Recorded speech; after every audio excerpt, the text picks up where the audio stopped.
na misinterpret nimo ang but ipasabot ni God sa imong life. So kailangan pangutana-on nato ang Ginoo kung unsa ni Lord, unsa man imong but ipasabot ani sa ako Lord. Ana, dili kay mulayo na ka, di na ka muampo, di na ka musimba, wala na kay pakialam sa iya, di na ka maminaw og mga instruction sa Ginoo sa imong kinabuhi. Wala na, gilayuan na nimo ang Ginoo. So dili na mao. Ang Ginoo nagkinahanglan sa imuha kay higugma kaniya.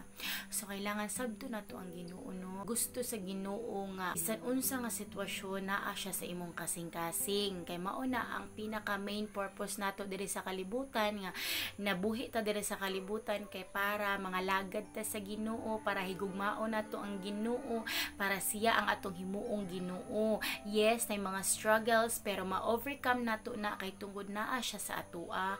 Gitabangan ta niya, giprotektahan ta niya bisan sa mga sitwasyon nga nahitabo, gigugma kaniya.